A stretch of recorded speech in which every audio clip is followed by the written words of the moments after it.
I want to take just a moment and talk about, because we've been talking about get into the vortex, get into the vortex.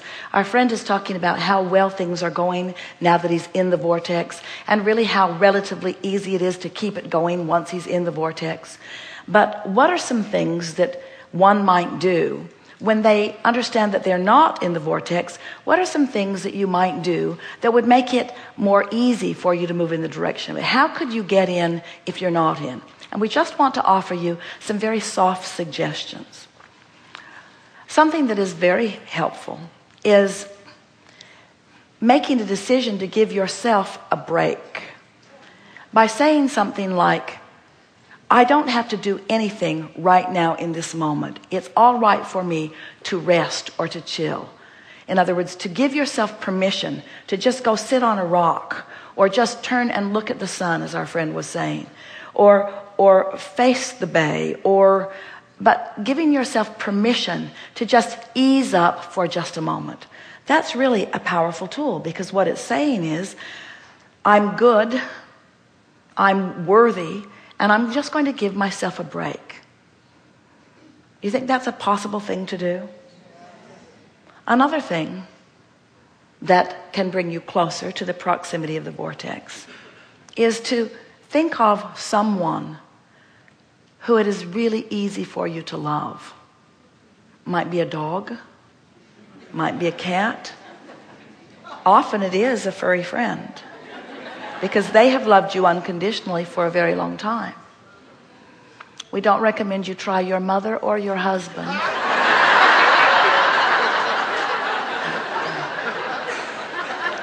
Just choose someone who is easy for you to love, and just sit softly and say to yourself, I really do love you. I love you because, I love you because, I love you because. And if you'll just sit and focus on someone that's easy for you to love, it will just soften your vibration, moving you in the vicinity of well-being. You could make a list of positive aspects, but don't choose someone who you need to do it about. Choose someone who it's easy to do it about. Positive aspects of something really easy. Positive aspects of something easy. If you're in a hotel with bad service, don't use that hotel as your point of focus. If you're in a hotel with really good service, you might use that as your point of focus. You see what we're getting at? In other words, just easy things. If you like music, play some music. If you can go outside, go outside. If you have time for a walk, take a walk. If it's late at night, take a warm bath. In other words, the whole idea of it is just to soothe yourself, to soothe yourself, to soothe yourself. What you're saying is, I want to be in the vortex and I'm supposed to feel good. What could I do right now that would make me feel good? What's the best use of my time to make me feel good? What would help me feel good? If you'll play with this just a little bit, you'll notice that you can shift your point of focus. Now, if you're surrounded by a lot of other people who are sort of demanding of you,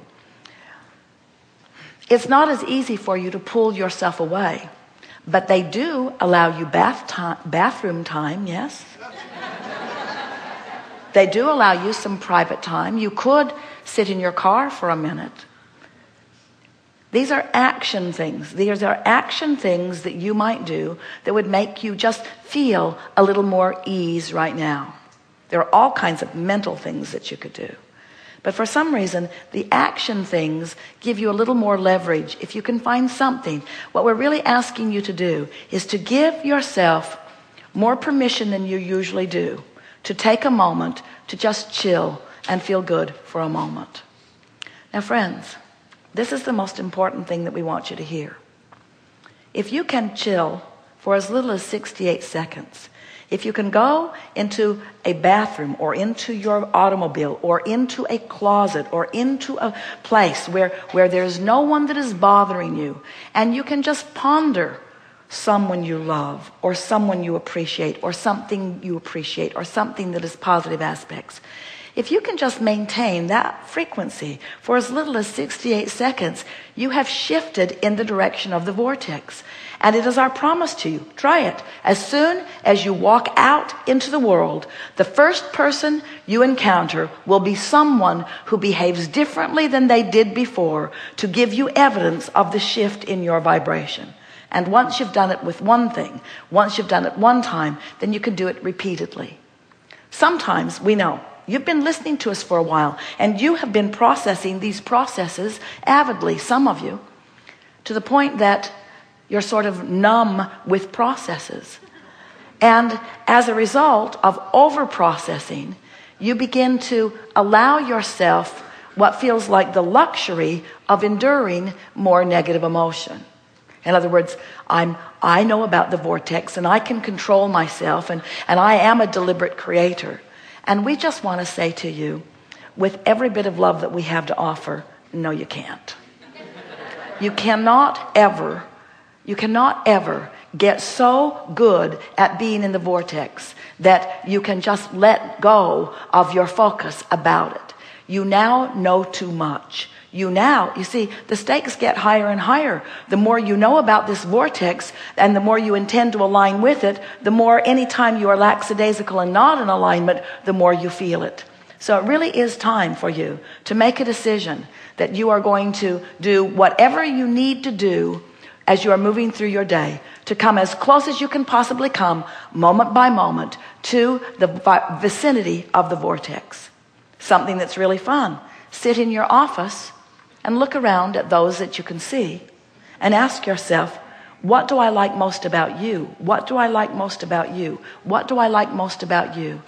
You'll be amazed about how much energy gets going. And you'll also be amazed at how they will make eye contact with you in a way that they have not before. Because in your what do I like about you, you have joined forces with the inner being within you who has a whole lot that they like about them. And you will, by your attention on them, activate wanted things, and they will come right into their experience and show you some of those things that you like about them. It is our promise to you. You live in a very responsive time, with the universe surrounding you with all kinds of evidence of whatever it is you give your attention to. And as you leave this gathering, determined to practice and draw evidence to yourself, evidence of what your point of attraction is moment by moment, you won't feel bored for a moment. You're going to feel the power of creating worlds flowing through your fingertips, and life will never be dull for you again. Now what?